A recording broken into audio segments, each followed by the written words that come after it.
အားလုံးပဲမင်္ဂလာပါရှင်ဒီနေ့ကျမတို့ channel ကနေဖပြပေးမယ့်စာအုပ်လေးကတော့ဆီယာမဂျူးရေးတဲ့မောင်တို့ယောက်ျားတွေဝတ္ထုတိုလေးပဲဖြစ်ပါတယ်ရောဘတ်မူလာဟူသည့်ပုဂ္ဂိုလ်တယောက်ဤစကားတခါတော့ကကျွန်တော်မြန်မာတယောက်ကိုမေးခွန်းထုတ်ဖူးတယ်မိန်းမတွေဟာရာစုနှစ်ပေါင်းများစွာယောက်ျားတွေရဲ့နောက်ကလိုက်ရှောက်နေရကနေအခုယောက်ျားတွေရဲ့အရှိကတွားနေကြပါလားဘာဖြစ်လို့လဲလို့သူကရှင်းပြပါတယ်စစ်ကြီးပြီးသွားတဲ့ညီပြင်မှာပောက်ကွဲရသေးတဲ့မိုင်းမုံတွေရှိနေသေးလို့ပါတဲ့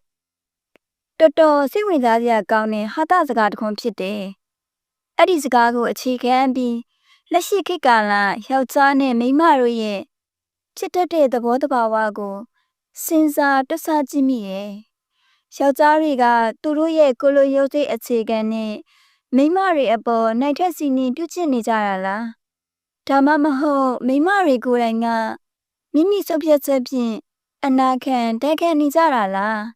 မိန်းမတွေကိုယ်တိုင်စုပ်ဖြတ်ချက်နဲ့အနာခံတက်ခံနေကြတယ်ဆိုပါတော့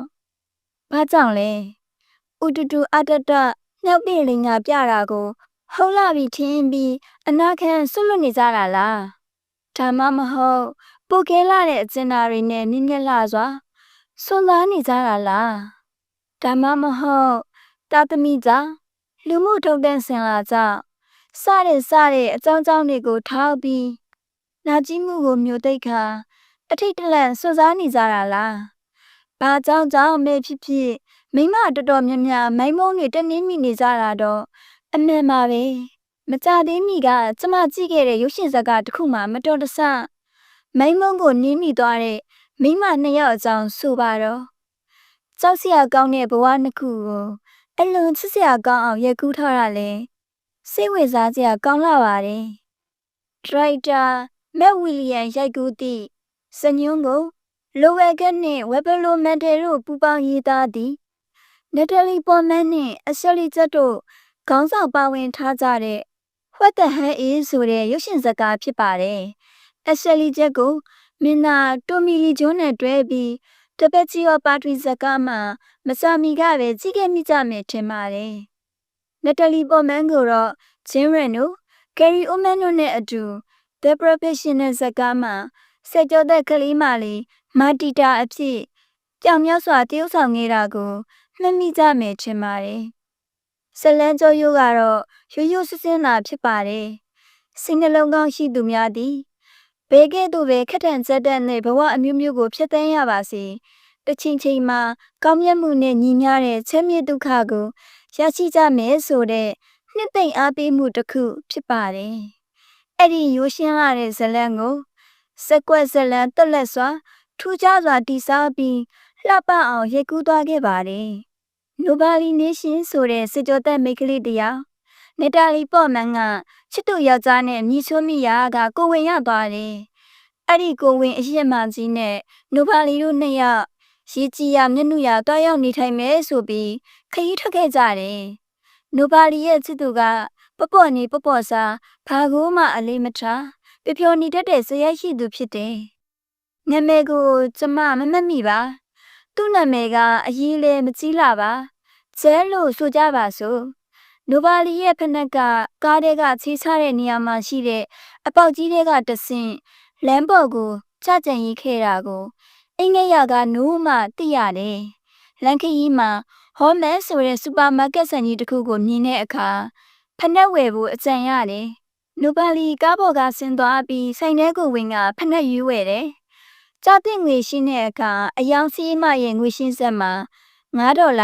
$55 စင်ဆိုတဲ့ကဏ္ဍတွေပေါ်လာတယ်။ငါးကဏ္ဍကနိုဘာလီအတွက်ကဲမကောင်းတဲ့ကဏ္ဍဖြစ်တယ်။သူမငယ်9နှစ်သမီးလားမသိ။သူမရဲ့မိခင်ကယောက်ျားတစ်ယောက်နောက်ကိုလိုက်သွားခဲ့တယ်။မူလကတည်းကသူမချစ်သူအပေါ်ယုံကြည်စိတ်ချထားခဲ့ဟန်မတူတဲ့နိုဘာလီက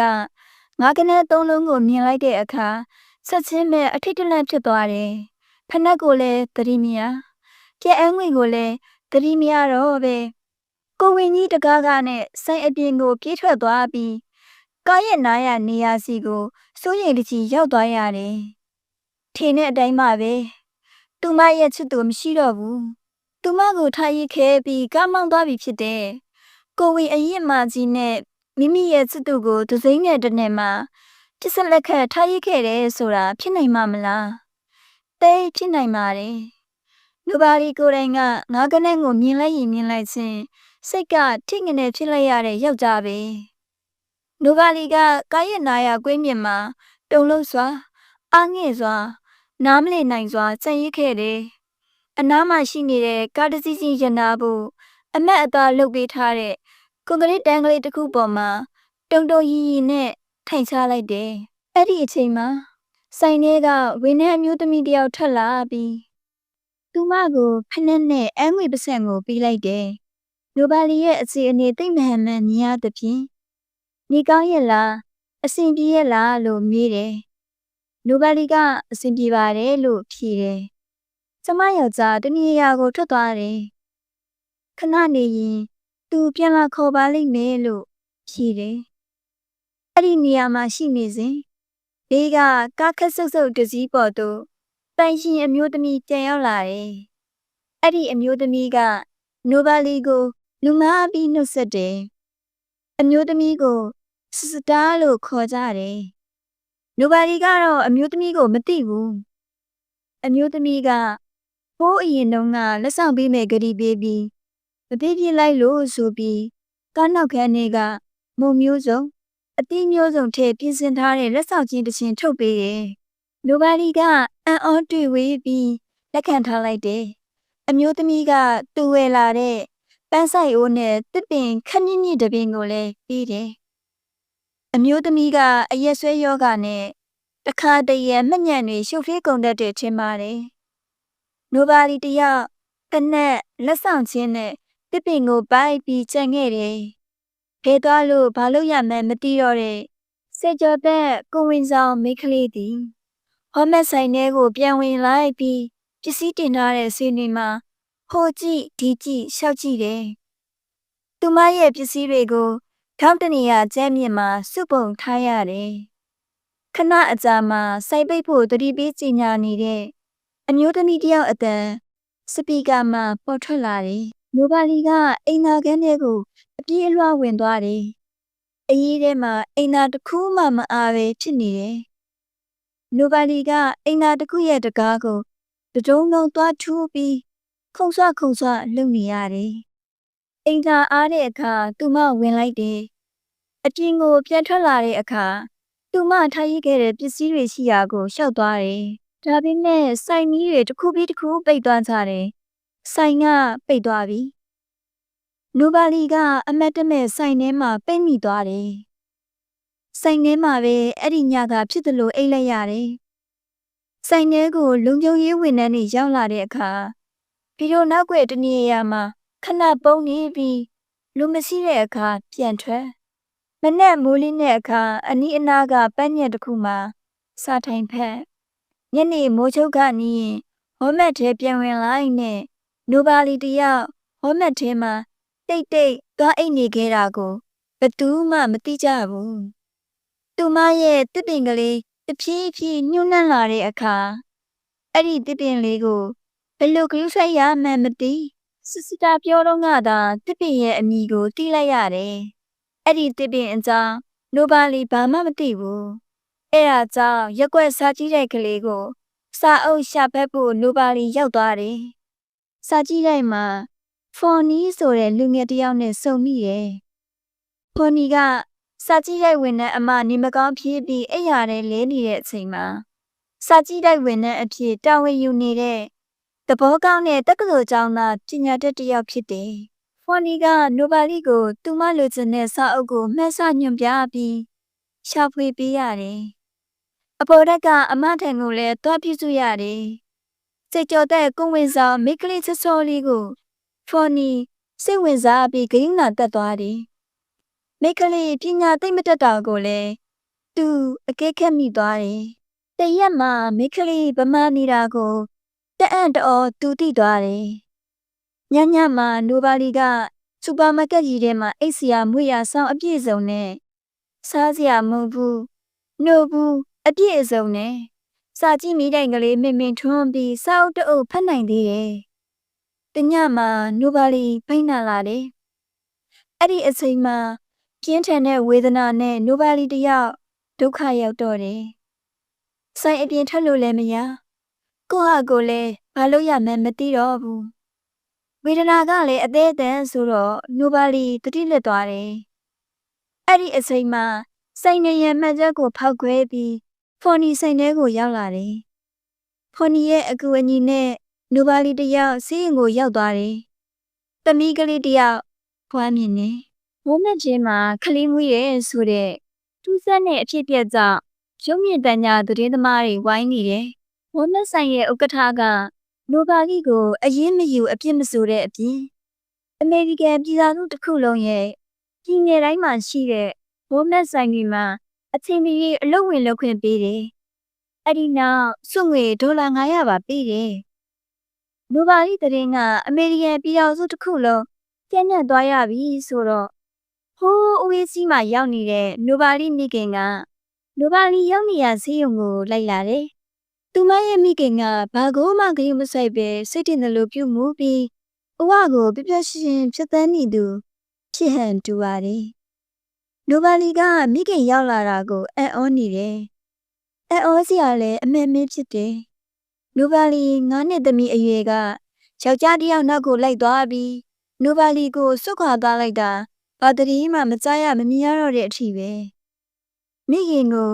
နိုင်ယောက်ျားပါမလာဘူးလားလို့နိုဘာလီကမေးတယ်မိခင်ကနားမလည်ဘူးအဲ့ဒီလူရဲ့နာမည်ကိုတော့မိခင်ကမမှတ်မိတော့ဘူးဘယ်သူလို့ပြန်မေးတယ်မိခင်ကအဲ့ဒီယောက်ျားနဲ့ချက်ချင်းပဲကွဲသွားခဲ့တယ်နောက်ပိုင်းမှာမိခင်ရဲ့ဘဝမှာ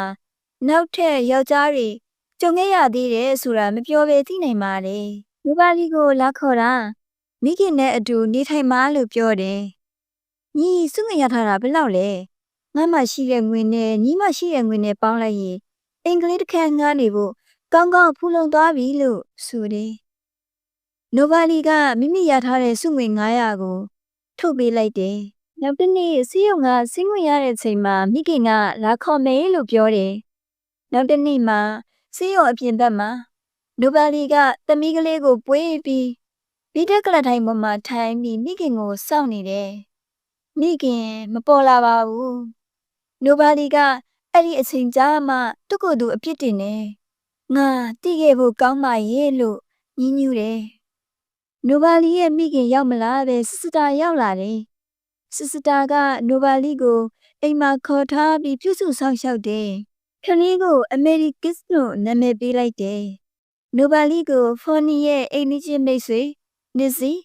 အရှလီချက်ကလာပြီးပြုစုဆောင်ရှောက်တယ်။နစ်စီကခလေးလေးယောက်မိခင်ဖြစ်တယ်။ယောက်ျားရဲ့တန်းကိုခလေးလေးယောက်စာခံခဲ့ရတဲ့သူဆိုပါတော့။ယောက်ျားတစ်ယောက်ကခလေးတစ်ယောက်နဲ့ပြစ်သွားခလေးတစ်ယောက်နဲ့မိမိကအာကိုကိုနောက်ထပ်ယောက်ျားတစ်ယောက်ထက်ရှာ။အဲ့ဒီယောက်ျားကနောက်ကလေးတစ်ယောက်မွေးပြီးထပ်ပြစ်သွား။အဲ့ဒီအခါခလေးနှစ်ယောက်နဲ့သူကအာကိုစရာယောက်ျားတစ်ယောက်ထက်ရှာဒီလိုနဲ့ခလေးလေးယောက်ရတဲ့အထိအမတ်သေးကြီးမရှိသူဆိုပါတော့အဲ့ဒီနစ်စီကခင်မင်တတ်တယ်ပျော်တတ်တယ်သူတစ်ပါးကိုလည်းသူညီတတ်တယ်နိုဘာလီကပတ်ဝန်းကျင်မှာလူကောင်းတွေနဲ့သာတွေ့ဆုံရတယ်စစ်စတာကတစ်ပင်ကလေးနဲ့ပတ်သက်ပြီးနိုဘာလီနဲ့တီကျွမ်းက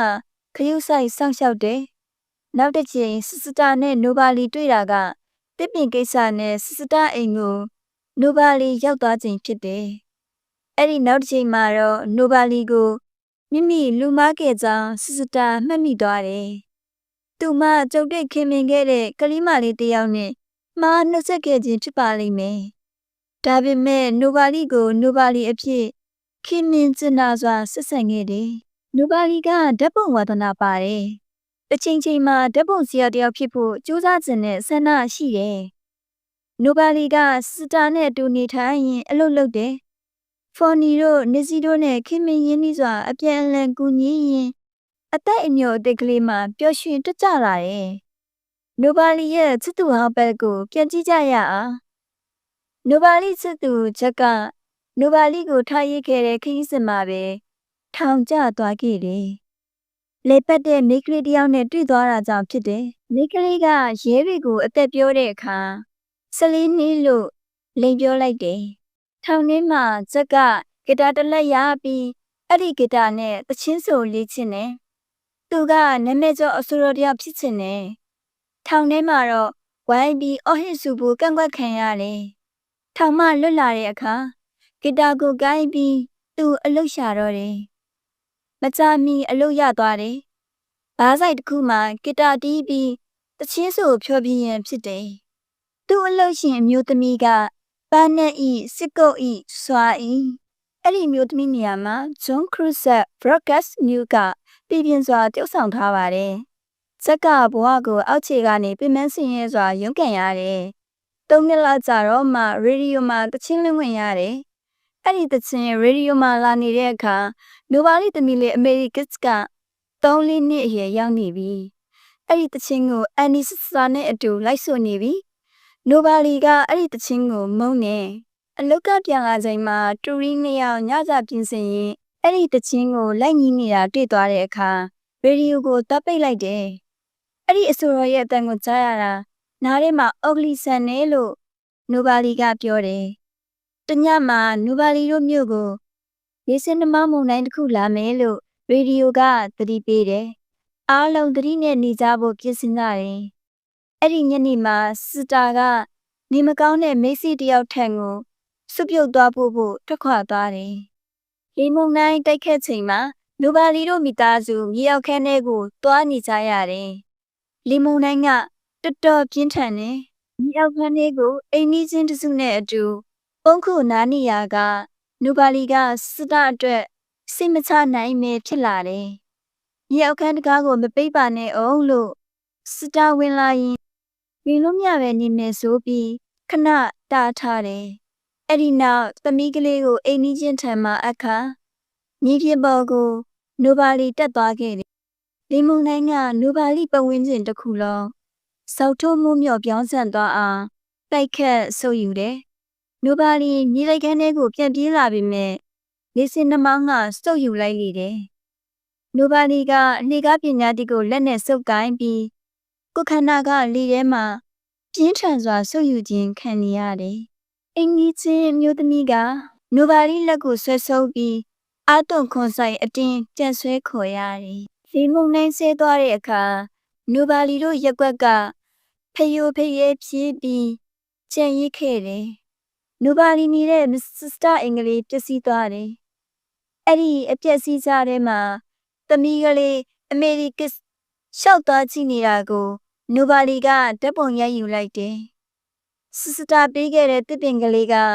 သမီးကလေးအနီးမှာတော်တော်ကြီးနေပြီ။စတာကတည်ဆုံးသွားခဲ့တယ်။သူ့မှာရှိသမျှဗက်စင်းအားလုံးပစ္စည်းအားလုံးကိုနိုဘာလီအားလွှဲအပ်ခဲ့တယ်။စိတ်နှလုံးကောင်းမွန်တဲ့မိန်းကလေးကဖြူစင်မွန်မြတ်မှုနဲ့ထိုက်တန်တဲ့ဆုလက်ကိုရရှိခဲ့ပြီ။ငွေစုစုပေါင်းဒေါ်လာ4,000ကျော်ရှိတယ်။နိုဘာလီကအိမ်အတစ်ကလေးတစ်ခုစောက်တယ်။ရိုးရှင်းစွာလှပတဲ့အိမ်ကလေးဖြစ်တယ်။စကြမိတ်ဆွေအဖိုးကြီးကနိုဘာလီကိုမနာလိုမဖြစ်တဲ့အပြင်အိမ်ဆောက်ရမှာပင်ကူညီလိုက်သေးတယ်။နိုဘာလီကကံကောင်းပြီးရင်ကံကောင်းရင်ဖြစ်တယ်။သမီးကလေးအမေရိကရဲ့ဓာတ်ပုံပျက်စီးနေတဲ့ဖယိုဖရဲအိမ်အပြူရဲ့အလဲမှာမတ်တက်ရက်နေပုံကိုတိုင်ပွဲမှာပထမဆုရသွားတယ်။အဲ့ဒီအချိန်မှာချက်ကသူ့အလုပ်ရှင်နဲ့တသနာတက်ရတယ်။ချက်ကိုပိုင်းလို့ကြီးညာထားတဲ့အောင်မြင်နေတဲ့တချင်းကအခုအခါပိုင်ရှင်ပေါ်လာပြီ။ပိုင်ရှင်ကကျက်နဲ့ထောင်ထဲမှာအခန်းကြီးချင်းလူတစ်ယောက်ဖြစ်တယ်။နောက်ဆုံးတော့ချက်ကလမ်းပေါ်ကိုပြန်ရောက်သွားခဲ့တယ်။အရက်ဆွဲသူတစ်ယောက်ဖြစ်သွားတယ်။နောက်ဆုံးမှာတော့သူ့ရဲ့ဆိုးဝါးတဲ့လုပ်ရက်အတွက်ချက်ကထိတ်တဲ့နဲ့ပြစ်ထန်ကိုခံရလေတယ်။စာရေးဆရာကဇလန်းကိုနတ်သမီးပုံမြင်ကလေးပမာရိုးရှင်းစွာတိဆောက်ထားခဲ့တယ်။မကောင်းသူကနောက်ဆုံးမှမိမိရဲ့မကောင်းမှုတန်ကိုခံရမယ်။ကောင်းသူကမိမိရဲ့ကောင်းမှုကုသိုလ်ကိုဆံရမယ်။အပေါ်ယံကြည့်လိုက်ရင်အဲ့ဒီအချက်ကWhat the hell is ဇလန်းရဲ့အဓိကသတင်းဖြစ်တယ်။သို့ပြင်မဲ့လည်းဇညွန်းဆရာကလူဘဝရဲ့တတိတစ်ခုကိုပါခရီးရင်ထည့်ပေးထားတယ်။ဖြစ်လာတဲ့ဘဝမှာဟာတညံကလေးကိုသုံးပြီးအသက်ရှင်ရည်တည်နိုင်မှုဖြစ်တယ်။ အဲ့ဒီတတိအတွက်နစီအရှက်လီချက်ကိုနူပါလီနဲ့တွဲပေးထားတယ်။နူပါလီတတိကိုနစီရဲ့တတိကအထောက်ပံ့ပေးထားတယ်။မိမနှစ်ယောက်ကတယောက်ကိုတယောက်အပြည့်အလဲအားပေးပြီးတတိကိုပို၍ခိုင်မြဲတည်တတ်အောင်ပွားယူခဲ့တယ်။စညွှန်းဆရာကလူဘဝရဲ့မဆုံးနိုင်တဲ့မျှော်လင့်ချက်ကိုလည်းခက်ရေးထည့်ပေးထားတယ်။နူပါလီကဓာတ်ပုံဆရာတယောက်ဖြစ်ချင်တယ်။ဖော်နီရဲ့စာကြည့်တိုက်မှာဓာတ်ပုံပညာကိုရှာဖွေဖက်ရှုလေ့လာတယ်။ဒါကဖြစ်နိုင်ရည်ရှိရဲ့မျှော်လင့်ချက်ဖြစ်တယ်။နစ်စီကယောက်ျားတယောက်ယောက်မိမိကိုစင်နာစွာလက်တဲလာမလားလို့မျှော်လင့်နေ။အဲ့ဒီမျှော်လင့်ချက်ကတစ်ချိန်မှာကြောက်စရာကောင်းလာအောင်ခါတိမှုဝေဒနာစီကိုတွန်းပို့ခဲ့တယ်။နစ်စီပစ္စမအချိန်လက်တွဲတဲ့ယောက်ျားကနစ်စီမရှိတဲ့အချိန်မှာအိမ်ကိုရောက်လာပြီးနစ်စီသားအကြီးကောင်ကလေးရောဘတ်တူအားမဖွဲမရပြုတ်ကျင့်မှုကြိုးစားခြင်းဖြစ်တယ်။နစ်စီကအဲ့ဒီအဖြစ်ကိုနည်းနည်းမှမျှော်လင့်မထားခဲ့ဘူး။သူမျှော်လင့်ထားခဲ့တာကသူမရဲ့ချစ်သူကသူမရဲ့မိသားစုကိုစစ်ခင်စွာရှင်းနီးစွာဆက်ဆက်မှုဖြစ်တယ်။နစ်စီကသူမရဲ့ရင်သွေးတွေအတွက်အဲ့ဒီယောက်ျားကိုတိုက်ခတ်ရတယ်။သူမကဒဏ်ရာတစ်ချက်နာနဲ့တတိလေးပြီးကြံ့ရစ်ခဲ့တယ်။နာကြီးအောင်ငယ်စွာစိတ်ကကြသွားတဲ့နစ်စီကိုနူပါလီကအားပေးတယ်။နူပါလီအားပေးမှုကလည်းရိုးရိုးရှင်းရှင်းကလေးပါပဲ။ဖြစ်ပြီးသားကိစ္စတွေကိုပြန်မတွေးကြစို့နဲ့ရှိစပြီးဖြစ်လာမယ့်အပြောင်းလဲတွေကိုပဲမျှော်လင့်ကြရအောင်။ကျမတို့အသက်ရှူတဲ့ဝင်သက်ထွက်သက်တိုင်းအရာရာဟာပြောင်းလဲနေရပါလူဘဝဟာတသက်မဲတဲ့ဆင်းရဲဒုက္ခကြီးမဟုတ်ပါဘူးနစ်စီဆိုရတဲ့သူဟာထိုက်ကန်တဲ့ပြမှုရမှာပါနစ်စီအိမ်လာကပေးစရာမရှိရဲ့အိမ်မဆင်းရတဲ့အခါကလေးတပြုံတမကြီးနဲ့နစ်စီကိုနိုဗာလီကမိမိအိမ်ပေါ်ခေါ်တင်ထားလိုက်တယ်ကျမတို့ဘဝမှာစိတ်နှလုံးကောင်းမွန်စွာနစ်နာခံရတာတွေရှိမယ်သူတစ်ပါးကမိမိကိုနိုင်တဲ့စင်ရင်ပြုမှုသွားတာကိုတိတိကြီးနဲ့မြို့သိတိခံခဲ့ရတာတွေရှိမယ်။အဲ့ဒီအချိန်ကဆုလက်ကိုမမျော်လင့်ခဲ့ပေမဲ့မိမိအခြေအနေတစ်ခုခုယိုယွင်းလာတဲ့အခါအဲ့ဒီဆုလက်ကိုအမတ်တမဲ့မျော်လင့်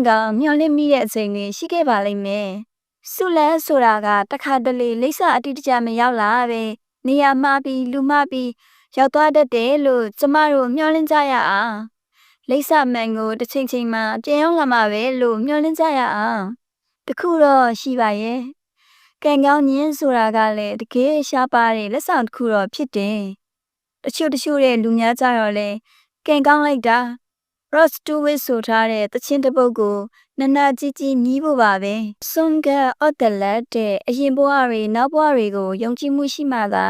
နေတာထိုင်တာရှိမဲ့အဖြစ်ပါအခုဘဝတစ်ခုတည်းကြည်ယုံနေကတော့ကောင်းတာလို့ပြီးကောင်းတာမဖြစ်တဲ့ကျမတို့ဘဝတွေကမကောင်းတာလို့ပြီးကောင်းကျိုးခံစားနေရတဲ့တချို့သောဘဝတွေကိုကြည့်ပြီးစိတ်ပြက်နာကြည့်ုံမှတပါအခြားမရှိတော့ဘူးကျမတို့လိုလူမျိုးတွေနာကြည့်စိတ်ပြက်နေရသူတွေသူတို့နိုင်ငံမှာလည်းရှိပုံရပါတယ်ဒါကြောင့်မှဒီလိုစကားမျိုးနဲ့စိတ်ဖြစ်နှစ်သိမ့်ပေးရခြင်းဖြစ်မှာပေါ့နှလုံးသားကိုယုံကြည်ပါနှလုံးသားရဲ့ဖြူစင်မှုကိုယုံကြည်ပါနှလုံးသားရဲ့ညွှန်ကြားချက်ကိုလိုက်နာပါနှလုံးသားဆိုတာကဘယ်တော့မှမမားနိုင်ဘူး။ဘာကြောင့်လဲဆိုတော့လူတစ်ယောက်ရဲ့နှလုံးသားအကြည့်တက်က